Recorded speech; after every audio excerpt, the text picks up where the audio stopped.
ಸ್ನೇಹಿತರೆ, ದಿಟ್ಟತನದ ಮತ್ತೊಂದು ವಿಡಿಯೋಗೆ ಸ್ವಾಗತ. ಅದು 1945 ಡಿಸೆಂಬರ್ 5 ಮಧ್ಯಾಹ್ನ 2:10 ಫ್ಲೈಟ್ 19 ಮಷಿನ್ನ ರೆಗ್ಯುಲರ್ ಟ್ರೈನಿಂಗ್ನ ಭಾಗವಾಗಿ 5 US ನೇವಿ ಏರ್ಕ್ರಾಫ್ಟ್ಗಳು ಫ್ಲೋರಿಡಾದಿಂದ ಹೊರಡುತ್ತವೆ. ಪ್ರತಿದಿನ 3 ಗಂಟೆಗಳವರೆಗೆ ನಡೆಯುವ ರೆಗ್ಯುಲರ್ ಟಾಸ್ಕ್ ಇದು. ಡೈರೆಕ್ಷನ್ಸ್ಗಳನ್ನು ತೋರಿಸುವ ಕಂಪಾಸ್ ಸಡನ್ ಆಗಿ ಕೆಲಸ ಮಾಡೋದನ್ನೇ ನಿಲ್ಲಿಸಿಬಿಡುತ್ತೆ. ಉಳಿದ 4 ಫ್ಲೈಟ್ಗಳಲ್ಲಿರುವ ಕಂಪಾಸ್ಗಳು ಕೂಡ ಕೆಲಸ ಮಾಡ್ತಾ ಇಲ್ಲ. ಸಡನ್ ಆಗಿ ವಾತಾವರಣದಲ್ಲೂ ಕೂಡ ಬದಲಾವಣೆ ಕಾಣಿಸಿಕೊಳ್ಳುತ್ತೆ. ಎಲ್ಲಿದ್ದಾರೆ, ಯಾವ ಕಡೆ ಹೋಗ್ತಾ ಇದ್ದಾರೆ ಎಂಬುದು ಕೂಡ ಅವರಿಗೆ ಗೊತ್ತಾಗ್ತಾ ಇಲ್ಲ. ಇಲ್ಲಿ ಏನೋ ನಡೀತಿದೆ ಅಂತ ತುಂಬ ಭಯ ಪಡ್ತಾರೆ. 14 ಜನ ಕ್ರೂ ಮೆಂಬರ್ಸ್ನ ಜೊತೆ ಹೋದ ಯುದ್ಧ ವಿಮಾನಗಳಿಂದ 2 ಗಂಟೆಗಳ ನಂತರ, ಅಂದರೆ ಸರಿಸುಮಾರು 4 ಗಂಟೆಗೆ ಆ ಪ್ಲೇನ್ಗಳನ್ನು ಲೀಡ್ ಮಾಡ್ತಾ ಇರುವ ಟೇಲರ್ನಿಂದ ಒಂದು ರೇಡಿಯೋ ಮೆಸೇಜ್ ಬರುತ್ತೆ. ಕೇವಲ 3 ಗಂಟೆಗಳಲ್ಲಿ ಹಿಂದಿರುಗಿ ಬರಬೇಕಾದ ಆ ಫ್ಲೈಟ್ಗಳು 5 ಗಂಟೆಗಳು ಕಳೆದು ಹೋದರೂ ಕೂಡ ವಾಪಸ್ ಬರುವುದಿಲ್ಲ. ಕೊನೆಗೆ 7 ಗಂಟೆಗಳು ಕಳೆದ ನಂತರ ಆ ಫ್ಲೈಟ್ಸ್ಗಳಿಂದ ಕೊನೆಯ ಮೆಸೇಜ್ ಬರುತ್ತೆ. ಅದೇ don't lose your hope until you reach, ಅಂದರೆ ಭೂಮಿಯ ಮೇಲೆ ಲ್ಯಾಂಡ್ ಆಗುವವರೆಗೆ ಭರವಸೆಯನ್ನು ಕಳೆದುಕೊಳ್ಳಬೇಡಿ ಎಂದು. ಅಷ್ಟೇ, ಅದೇ ಲಾಸ್ಟ್ ಮೆಸೇಜ್. ಮತ್ತೆ ಆ ಫ್ಲೈಟ್ಸ್ಗಳ ಬಗ್ಗೆ ಯಾವುದೇ ರೀತಿಯ ಸಮಾಚಾರವಿಲ್ಲ. ಅವು ಏನಾದವು, ಎಲ್ಲಿಗೆ ಹೋದವು ಎಂಬುದು ಕೂಡ ಯಾರಿಗೂ ಗೊತ್ತಿಲ್ಲ. US ನೇವಿ ಅವರು ಫ್ಲೈಟ್ 19ನಲ್ಲಿರುವ ಆ 5 ಫ್ಲೈಟ್ಸ್ಗಳನ್ನು ಹುಡುಕೋಕೆ ಒಂದು ರೆಸ್ಕ್ಯೂ ಆಪರೇಷನನ್ನು ಸ್ಟಾರ್ಟ್ ಮಾಡಿ 13 ಜನ ಕ್ರೂ ಮೆಂಬರ್ಸ್ನ ಜೊತೆಗೆ ಇನ್ನೊಂದು ವಿಮಾನವನ್ನು ಕಳಿಸ್ತಾರೆ. ಬಟ್ ಇಲ್ಲಿ ಶಾಕಿಂಗ್ ವಿಷಯ ಏನು ಅಂದರೆ, ರೆಸ್ಕ್ಯೂ ಮಾಡಲು ಹೋದ ಆ 13 ಜನರು ಕೂಡ ವಾಪಸ್ ಬರಲ್ಲ. ಆ 13 ಜನ ಏನಾದರೂ, ಎಲ್ಲಿಗೆ ಹೋದರು ಎಂಬ ಒಂದು ಚಿಕ್ಕ ಆಧಾರವೂ ಕೂಡ ಸಿಗಲ್ಲ. ಈ ರೀತಿ ಇವರೆಲ್ಲರೂ ಕೂಡ ಸಡನ್ ಆಗಿ ಅದೃಶ್ಯವಾಗಿರುವ ಈ ಅದೃಶ್ಯ ಪ್ರಾಂತವೇ ಬರ್ಮುಡಾ ಟ್ರಯಾಂಗಲ್. ಹಾಗಾದರೆ ಈ ಬರ್ಮುಡಾ ಟ್ರಯಾಂಗಲ್ ಅಂದರೆ ಏನು? ಅಲ್ಲಿಗೆ ಹೋದವರು ಯಾಕೆ ವಾಪಸ್ ಬರಲ್ಲ? ಈ ಬರ್ಮುಡಾ ಟ್ರಯಾಂಗಲ್ನಿಂದ ಹೊರಗಡೆ ಬಂದವರು ಯಾರಾದರೂ ಜೀವಂತವಾಗಿ ಇದ್ದಾರಾ? ಇಂತಹ ಎಲ್ಲ ವಿಷಯಗಳನ್ನು ಮತ್ತು ಬರ್ಮುಡಾ ಟ್ರಯಾಂಗಲ್ ಮಿಸ್ಟರಿ ಬಗ್ಗೆ ಹಾಗೂ ಅದರ ಹಿಂದೆ ಇರುವ ಕಾರಣಗಳ ಬಗ್ಗೆ ಇವತ್ತು ನಾನು ಈ ವಿಡಿಯೋದಲ್ಲಿ ಹೇಳ್ತೀನಿ ನೋಡಿ. ಸ್ನೇಹಿತರೆ, ಅದೊಂದು ಅಟ್ಲಾಂಟಿಕ್ ಮಹಾಸಮುದ್ರದಲ್ಲಿರುವ ಒಂದು ಅದೃಶ್ಯ ಪ್ರದೇಶ. ಅಲ್ಲಿಗೆ ಹೋದ ಹಡಗುಗಳು, ವಿಮಾನಗಳು ಮಾಯವಾಗಿ ಬಿಡುತ್ತವೆ. ಅಲ್ಲಿ ಮಾಯವಾಗಿ ಹಿಂತಿರುಗಿ ಬಂದಿರುವ ಹಡಗುಗಳಾಗಲಿ, ವಿಮಾನಗಳಾಗಲಿ ಅಥವಾ ಬದುಕಿ ಬಂದಿರುವ ಮನುಷ್ಯರಾಗಲಿ ಯಾರೂ ಕೂಡ ಇಲ್ಲ. ಈ ರೀತಿ ಯಾಕೆ ಮಾಯವಾಗ್ತಾ ಇವೆ ಎಂಬ ಚಿಕ್ಕ ಪ್ರೂಫ್ ಕೂಡ ಇಲ್ಲ. ಸರಿಸುಮಾರು 500ಕ್ಕೂ ಅಧಿಕ ವರ್ಷಗಳಿಂದ ಪ್ರಪಂಚವನ್ನು ಆಶ್ಚರ್ಯಪಡಿಸುತ್ತಿರುವ ಈ ಅದೃಶ್ಯ ಪ್ರಾಂತವೇ ಬರ್ಮುಡಾ ಟ್ರಯಾಂಗಲ್. ಇದು ಫ್ಲೋರಿಡಾ, ಪ್ಯೂರ್ಟೋರಿಕೋ ಮತ್ತು ಬರ್ಮುಡಾ ದ್ವೀಪಗಳ ಮಧ್ಯೆ 7 ಲಕ್ಷ ಸ್ಕ್ವೇರ್ ಕಿಲೋಮೀಟರ್ ವಿಸ್ತೀರ್ಣದಲ್ಲಿರುವ ಒಂದು ಸಮುದ್ರದ ಪ್ರದೇಶ. ಇದನ್ನು devil's triangle, limbo of the lost, hoodoo sea ಎಂಬ ಮುಂತಾದ ಹೆಸರುಗಳಿಂದ ಕೂಡ ಕರೀತಾರೆ. ಈ ಟೋಟಲ್ ಏರಿಯಾದಲ್ಲಿ ಏನು ನಡೀತಿದೆ ಎಂಬುದು ಯಾರಿಗೂ ಗೊತ್ತಿಲ್ಲ. ರಾಮಾಯಣದಲ್ಲಿ ಹನುಮಂತ ಸೀತಾದೇವಿಗೋಸ್ಕರ ಹುಡುಕುತ್ತಾ ಸಮುದ್ರಗಳ ಮೇಲೆ ಹೋಗ್ತಾ ಇರುವಾಗ ನಡೆದ ಒಂದು ಘಟನೆ ಸುಂದರಕಾಂಡದಲ್ಲಿದೆ. ಸಮಾಕ್ಷಿಪ್ತೋ ಅಸ್ಥಿತರಸ ಪಾನುಕೃತ ಪರಾಕ್ರಮಃ ಪ್ರತಿಲೋಮೇನ ವಾತೇನ ಮಹಾನೌರಿವ ಸಾಗರೆ. ಇದರ ಅರ್ಥ, ಸಮುದ್ರದ ಮೇಲೆ ಆರ್ತಾ ಇರುವ ನನ್ನನ್ನು ಮಹಾಸಮುದ್ರದಲ್ಲಿ ಎದುರುಗಾಳಿಯ ವೇಗಕ್ಕೆ ಹಿಂದೆ ಎಳೆದ ಹಡಗಿನಂತೆ ನನ್ನನ್ನು ಕೂಡ ಯಾವುದೋ ಒಂದು ಶಕ್ತಿ ಸಮುದ್ರದೊಳಗೆ ಎಳೆದಂತಾಯಿತು ಎಂದು ಹನುಮಂತ ಇದರಲ್ಲಿ ಹೇಳಿದ್ದಾರೆ. ಸೊ ಈ ಸಮುದ್ರದಲ್ಲಿರುವ ಸಿಮ್ಮಿಕ ಎಂಬ ರಾಕ್ಷಸಿ, ಆ ರಾಕ್ಷಸಿಯನ್ನು ಛಾಯಾಗ್ರಹಿ ಎಂದು ಕೂಡ ಕರೆಯಲಾಗುತ್ತದೆ. ಛಾಯಾಗ್ರಹಿ ಎಂದರೆ ಸಮುದ್ರದ ಮೇಲೆ ಬಿದ್ದಿರುವ ಯಾವುದೇ ವಸ್ತುವಿನ ನೆರಳಾದರೂ ಆಗಲಿ, ನೆರಳಿನ ಜೊತೆಗೆ ಆ ವಸ್ತುವನ್ನು ಕೂಡ ಎಳೆದುಕೊಳ್ಳುವ ಸೂಪರ್ ಪವರ್ ಈ ಛಾಯಾಗ್ರಹಿ ಎಂಬ ರಾಕ್ಷಸಿಗೆ ಇರುತ್ತೆ. ಬಟ್ ಇದೆಲ್ಲವೂ ಕೂಡ ಪುರಾಣಗಳಲ್ಲಿರುವುದು. ಹಾಗಾದರೆ ಈಗ ಪ್ರೆಸೆಂಟ್ ವಿಷಯಕ್ಕೆ ಬಂದರೆ, 1945ಕ್ಕೂ ಮೊದಲು, ಅಂದರೆ ಮೊದಲ ಪ್ರಪಂಚ ಯುದ್ಧದ ಸಮಯದಲ್ಲಿ US ನೇವಿಯವರ ಶಿಪ್ ಆಗಿರುವ USS ಸೈಕ್ಲೋಪ್ಸ್ ಎಂಬ ಶಿಪ್ ಮೊದಲ ಪ್ರಪಂಚ ಯುದ್ಧದ ಭಾಗವಾಗಿ ಬ್ರಿಟಿಷರ ಹಡಗುಗಳಿಗೆ ಫ್ಯೂಯಲ್ ಫಿಲ್ ಮಾಡೋಕ್ಕೆ 306 ಜನರ ಕ್ರೂ ಮೆಂಬರ್ಸ್ನ ಜೊತೆಗೆ ಮಾರ್ಚ್ 4, 1918ರಂದು ಬ್ರೆಜಿಲ್ ದೇಶದಿಂದ ವೆಸ್ಟ್ ಇಂಡೀಸ್ ಪಾರ್ಟಿಮೋರ್ಗೆ ಹೊರಟ ಈ ಶಿಪ್ ಮಾರ್ಚ್ 13ಕ್ಕೆ ಪಾರ್ಟಿಮೋರನ್ನು ತಲುಪಬೇಕಿತ್ತು. ಆದರೆ ಮಾರ್ಗದ ಮಧ್ಯದಲ್ಲಿ ಬರ್ಮುಡಾ ಟ್ರಯಾಂಗಲ್ ಒಳಗೆ ಪ್ರಯಾಣಿಸಿದ ಆ ಶಿಪ್ ಮತ್ತೆ ಕಾಣಿಸಲ್ಲ. ಆ ಹಡಗಿನ ಅವಶೇಷಗಳಾಗಲಿ ಅಥವಾ 306 ಜನರಲ್ಲಿ ಒಬ್ಬ ವ್ಯಕ್ತಿಯ ಮೃತದೇಹವೂ ಕೂಡ ಇಂದಿಗೂ ಸಿಕ್ಕಿಲ್ಲ. ಅಷ್ಟೇ ಅಲ್ಲ, 1492ರಲ್ಲಿ ಅಮೆರಿಕವನ್ನು ಕಂಡುಹಿಡಿದ ಕ್ರಿಸ್ಟಫರ್ ಕೊಲಂಬಸ್ ತನ್ನ ಪರ್ಸನಲ್ ಪುಸ್ತಕದಲ್ಲಿ ಈ ಬರ್ಮುಡಾ ಟ್ರಯಾಂಗಲ್ ಏರಿಯಾದಲ್ಲಿ ಪ್ರಯಾಣಿಸುತ್ತಾ ಇರುವಾಗ ಆತನ ದಿಕ್ಸೂಚಿ ಸಡನ್ ಆಗಿ ಕೆಲಸ ಮಾಡೋದನ್ನೇ ನಿಲ್ಲಿಸಿಬಿಡುತ್ತೆ. ಅಷ್ಟೇ ಅಲ್ಲದೆ ಆತ ರಾತ್ರಿ ಯಾವತ್ತೂ ನೋಡದಂತಹ ಒಂದು ದೃಶ್ಯವನ್ನು ನೋಡಿದ್ದೀನಿ ಎಂದು ಬರೆದುಕೊಂಡಿದ್ದಾನೆ. ಅದೇನೆಂದರೆ, ಆ ದಿನ ರಾತ್ರಿ ಆಕಾಶದಿಂದ ಒಂದು ಗೋಳಾಕಾರದ ಬೆಂಕಿಯ ಉಂಡೆ ಕೆಳಗಡೆ ಸಮುದ್ರದಲ್ಲಿ ಬಿದ್ದು ಸಮುದ್ರದ ಒಳಗಡೆ ಹೋಯಿತು. ಅದು ಏನು ಎಂಬುದು ನನಗೂ ಕೂಡ ಗೊತ್ತಿಲ್ಲ ಎಂದು ಬರೆದುಕೊಂಡಿದ್ದಾನೆ.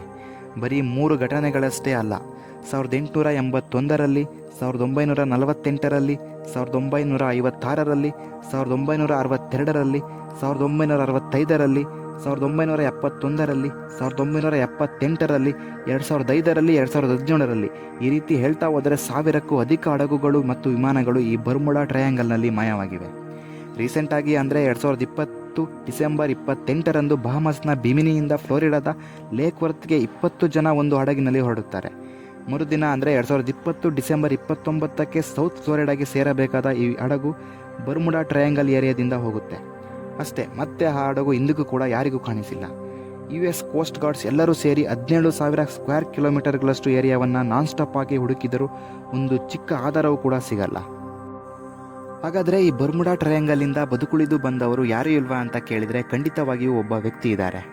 ಈ ಬರ್ಮುಡಾ ಟ್ರಯಾಂಗಲ್ ಅಪಾಯವನ್ನು ಎದುರಿಸಿ ಹೊರಗಡೆ ಬಂದವರಲ್ಲಿ ಒಬ್ಬ ವ್ಯಕ್ತಿ ಇದ್ದಾನೆ. ಆತನೇ ಬ್ರೂಸ್ ಗೆರ್ನೋನ್. ಈತ ಆಗಾಗ ತನ್ನ ಬಿಸ್ನೆಸ್ ಪಾರ್ಟ್ನರ್ ಜೊತೆ ಸೇರಿ ವಿಮಾನದಲ್ಲೇ ಟ್ರಿಪ್ಸ್ಗಳನ್ನು ಹಾಕ್ತಾ ಇರ್ತಾನೆ. ಈ ರೀತಿ ಒಂದು ದಿನ 1970 ಡಿಸೆಂಬರ್ನಲ್ಲಿ ಆತನ ಸ್ನೇಹಿತ ಮತ್ತು ತಂದೆಯ ಜೊತೆ ಸೇರಿ ಬಹಮಸ್ನಿಂದ ಫ್ಲೋರಿಡಾದಲ್ಲಿರುವ ಮಿಯಾಮಿ ಬೀಚ್ಗೆ ವಿಮಾನದಲ್ಲೇ ಹೊರಡ್ತಾನೆ. ಆದರೆ ಈ ಬರ್ಮುಡಾ ಟ್ರಯಾಂಗಲ್ ಏರಿಯಾ ಮೇಲಿಂದ ಹೋಗ್ತಾ ಇರುವಾಗ ಆಕಾಶ ಇದ್ದಕ್ಕಿದ್ದಾಗೆ ತುಂಬ ಮಿಸ್ಟರೀಸ್ ಆಗಿ ಕಾಣಿಸಿಕೊಳ್ಳುತ್ತೆ. ಸುತ್ತಲೂ ದಟ್ಟವಾದ ಮೋಡಗಳು ಒಂದು ಸರ್ಕ್ಯುಲರ್ ಶೇಪ್ನಲ್ಲಿ ಇದ್ವಂತೆ. ಆ ಮೋಡಗಳ ಮಧ್ಯೆ ಖಾಲಿಯಾಗಿರುವ ಒಂದು ಬ್ಲೂ ಸ್ಕೈ ಕಾಣಿಸ್ತಾ ಇರುತ್ತೆ. ಆ್ಯಕ್ಚುಯಲ್ ಆಗಿ ಹೇಳಬೇಕಂದ್ರೆ ಆತ ಮೋಡಗಳ ಮಧ್ಯದಿಂದನೇ ಹೋಗಬೇಕು.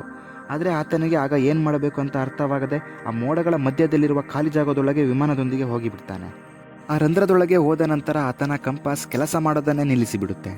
ಆತನಿಗೆ ರೇಡಿಯೋ ಸಿಗ್ನಲ್ ಸಿಗೋದ್ರಿಂದ ಪ್ಲೇನ್ ಕೋಆರ್ಡಿನೇಟ್ಸ್ ಹೇಳಿ ಎಂದು ಮೀಡಿಯಾಗೆ ಕೇಳ್ತಾನೆ. ಆಗ ಅವರು ನಿನ್ನ ಪ್ಲೇನ್ ರೇಡರ್ನಲ್ಲೇ ಕಾಣಿಸ್ತಾ ಇಲ್ಲ ಎಂದು ಹೇಳ್ತಾರೆ.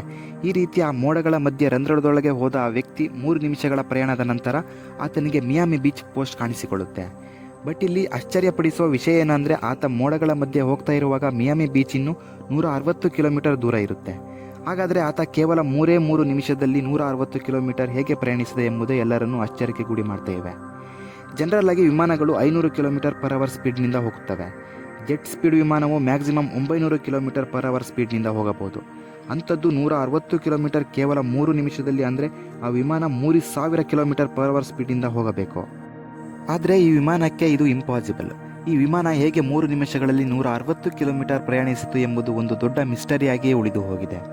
ಈ ಇನ್ಸಿಡೆಂಟ್ ಮೇಲೆ ಬಿಹಾಂಡ್ ದಿ ಬರ್ಮುಡಾ ಟ್ರಯಾಂಗಲ್ ಎಂಬ ಪುಸ್ತಕವೂ ಕೂಡ ಪಬ್ಲಿಷ್ ಆಗಿದೆ. ಹಾಗಾದರೆ ಈ ಎಲ್ಲ ಮಿಸ್ಟರಿಗಳಿಗೆ ಕಾರಣ ಏನು ಅಂತ ಕೇಳಿದರೆ ಬಹಳಷ್ಟು ಕಾರಣಗಳಿವೆ. ಇದರಲ್ಲಿ ಮೇಯ್ನ್ ಅಂದರೆ ವಾರ್ಮ್ ಹೋಲ್ ಥಿಯರಿ.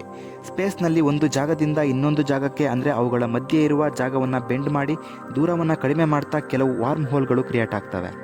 ಈ ರೀತಿ ಬರ್ಮುಡಾ ಟ್ರಯಾಂಗಲ್ ಏರಿಯಾದಲ್ಲಿ ಸಮುದ್ರಕ್ಕಿರುವ ಲೋ ಡೆನ್ಸಿಟಿಯ ಕಾರಣದಿಂದ ವಾರ್ಮ್ ಹೋಲ್ಗಳು ಏರ್ಪಡುವ ಅವಕಾಶಗಳು ತುಂಬ ಇವೆ ಎಂದು ಹೇಳ್ತಾ ಇದ್ದಾರೆ. ಮೇ ಬಿ ಆ ಬ್ರೂಸ್ ಗೆರ್ನೋನ್ ನೋಡಿದ ಮೋಡದ ರಂಧ್ರ ವಾರ್ಮ್ ಹೋಲ್ ಆಗಿರಬಹುದು. ಹಾಗಾದರೆ ಅಲ್ಲಿ ಪ್ರಯಾಣಿಸುವ ಹಡಗುಗಳಾಗಲಿ ಅಥವಾ ವಿಮಾನಗಳಾಗಲಿ ಯಾಕೆ ಹೋಗ್ತಾ ಇಲ್ಲ ಅಂತ ಡೌಟ್ ಬಂದಿರ್ಬೋದು. ಇದಕ್ಕೆ ಕಾರಣ ವಾರ್ಮ್ ಹೋಲ್ಗಳು ಸ್ಟೇಬಲ್ ಆಗಿರಲ್ಲ, ಅನ್ಸ್ಟೇಬಲ್ ಆಗಿರುತ್ತವೆ. ಇವು ಯಾವಾಗ ಏರ್ಪಡುತ್ತವೆ, ಎಷ್ಟೊತ್ತಿರುತ್ತವೆ ಮತ್ತು ಯಾವಾಗ ಡೆಸ್ಟ್ರಾಯ್ ಆಗುತ್ತವೆ ಎಂಬುದು ಯಾರಿಗೂ ಗೊತ್ತಿಲ್ಲ. ಕೆಲವೊಂದು ಸಲ ಭೂಮಿ ಮತ್ತು ಆಕಾಶಕ್ಕಷ್ಟೇ ಅಲ್ಲ, ಇನ್ನೊಂದು ಡೈಮೆನ್ಷನ್ಗೂ ಕೂಡ ಕನೆಕ್ಟ್ ಆಗ್ತವೆ. ಮೇ ಬಿ ಇಲ್ಲಿ ಮಾಯವಾಗಿರುವ ವಿಮಾನಗಳು ಮತ್ತು ಹಡಗುಗಳು ಬೇರೆ ಡೈಮೆನ್ಷನ್ಗೂ ಹೋಗಿರಬಹುದು. ಮತ್ತು ಆ ಪ್ರದೇಶದಲ್ಲಿ ಗ್ರಾವಿಟೇಷನಲ್ ಡಿಸ್ಟರ್ಬೆನ್ಸ್ ಕೂಡ ನಡೀತಾ ಇರುತ್ತೆ. ಅಂದರೆ ಅಲ್ಲಿ ಭೂಮಿ ಮ್ಯಾಗ್ನೆಟಿಕ್ ಪೌಂಡ್ಸ್ ಕಂಪಾಸಸ್ ಮೇಲೆ ಒಂದೇ ಡೈರೆಕ್ಷನ್ಸ್ ತೋರಿಸ್ತಾ ಇರಬಹುದು. ಇನ್ನೊಂದು ಥಿಯರಿ ಏನು ಅಂದರೆ ಮೀಥೇನ್ ಹೈಡ್ರೇಟ್. ಆಸ್ಟ್ರೇಲಿಯಾದಲ್ಲಿರುವ ಸೈಂಟಿಸ್ಟ್ಗಳು ಮೀಥೇನ್ ಹೈಡ್ರೇಟ್ ಎಕ್ಸ್ಪೀರಿಯನ್ಸ್ನ ಭಾಗವಾಗಿ ನೀರಿನ ಮೇಲೆ ಶಿಪ್ ಡಮ್ಮಿಯನ್ನು ಇಟ್ಟು ಆ ನೀರಿನಲ್ಲಿ ಮೀಥೇನ್ ಬಬಲ್ಸ್ಗಳನ್ನು ಜನರೇಟ್ ಮಾಡ್ತಾರೆ. ಇದರಿಂದ ಆ ಶಿಪ್ ಡಮ್ಮಿ ನೀರಿನಲ್ಲಿ ಮುಳುಗಿ ಹೋಗುತ್ತೆ. ಸೊ ಸೇಮ್ ಇದೇ ರೀತಿ ಬರ್ಮುಡಾ ಟ್ರಯಾಂಗಲ್ನಲ್ಲಿ ನಡೆದಿರಬಹುದು ಅಂತ ಹೇಳ್ತಾ ಇದ್ದಾರೆ. ಜನರಲ್ ಆಗಿ ಹಡಗಿನ ತೂಕಕ್ಕಿಂತ ಸಮುದ್ರದ ಮೇಲ್ಮೈ ಅಂದರೆ ಡೆನ್ಸಿಟಿ ಜಾಸ್ತಿ ಇರೋದ್ರಿಂದ ಹಡಗು ಸಮುದ್ರದ ಮೇಲೆ ತೇಲ್ತಾ ಇರುತ್ತೆ. ಆದರೆ ಯಾವುದಾದರೂ ಹಡಗು ಬರ್ಮುಡಾ ಟ್ರಯಾಂಗಲ್ ಏರಿಯಾ ಮೇಲಿಂದ ಹೋಗ್ತಾ ಇರುವಾಗ ಆ ಸಮುದ್ರದ ಒಳಗಡೆ ಇರುವ ಅಗ್ನಿಪರ್ವತಗಳು ಹೊಡೆದು ಹೋದರೆ ಮೀಥೇನ್ ಹೈಡ್ರೇಟ್ ರಿಲೀಸ್ ಆಗುತ್ತೆ. ಇದರಿಂದ ಆ ಸಮುದ್ರದಲ್ಲಿರುವ ವಾಟರ್ ಡೆನ್ಸಿಟಿ ಸಡನ್ ಆಗಿ ಡ್ರಾಪ್ ಆಗೋದ್ರಿಂದ ಹಡಗುಗಳು ಮುಳುಗಿ ಹೋಗ್ತಾ ಇವೆ ಎಂದು ಹೇಳ್ತಿದ್ದಾರೆ. ಅಷ್ಟೇ ಅಲ್ಲದೆ ಹೆಕ್ಸಾಗೋನಲ್ ಕ್ಲೌಡ್ ಥಿಯರಿ ಕೂಡ ಇದೆ. ಆ ಜಾಗಗಳಲ್ಲಿ ಮೋಡಗಳ ಕಾರಣಗಳಿಂದ ಬರುವ ಟೂಫಾನ್ಗಳಿಂದ ಆ ಸಮುದ್ರದಲ್ಲಿ ಸುಮಾರು 40 ಫೀಟ್ಗಳವರೆಗೆ ಅಲೆಗಳು ಬರುತ್ತವೆ. ಅವು ಹಡಗುಗಳನ್ನು, ವಿಮಾನಗಳನ್ನು ಮುಳುಗಿಸ್ತವೆ ಎಂದು ಇನ್ನು ಕೆಲವು ಜನ ಹೇಳ್ತಿದ್ದಾರೆ. ಇದಷ್ಟೇ ಅಲ್ಲದೆ ಆ ಬರ್ಮುಡಾ ಟ್ರಯಾಂಗಲ್ ಕೆಳಗಡೆ ಅಟ್ಲಾಂಟಿಕ್ ಸಿಟಿ ಇದೆ ಎಂದು, ಅದೇ ವಿಮಾನಗಳನ್ನು, ಹಡಗುಗಳನ್ನು ನುಂಗಿ ಬಿಡ್ತಾ ಇದೆ ಎಂದು, ಈ ರೀತಿ ವಿವಿಧ ರೀತಿಯ ಥಿಯರಿಗಳಿವೆ. ಆದರೆ ಇವುಗಳಲ್ಲಿ ಯಾವುದು ನಿಜ? ಈ ಹಡಗುಗಳು ಮತ್ತು ವಿಮಾನಗಳು ಮಾಯವಾಗೋದಕ್ಕೆ ನಿಜವಾದ ಕಾರಣ ಏನು ಎಂಬುದು ಮಾತ್ರ ಇಂದಿಗೂ ಯಾರಿಗೂ ಗೊತ್ತಿಲ್ಲ. ಹಾಗಾದರೆ ಇದರ ಬಗ್ಗೆ ನಿಮಗೇನು ಅನಿಸ್ತಾ ಇದೆ ಅಂತ ಕಮೆಂಟ್ ಮಾಡಿ, ಸಬ್ಸ್ಕ್ರೈಬ್ ಆಗೋದನ್ನು ಮರಿಬೇಡಿ.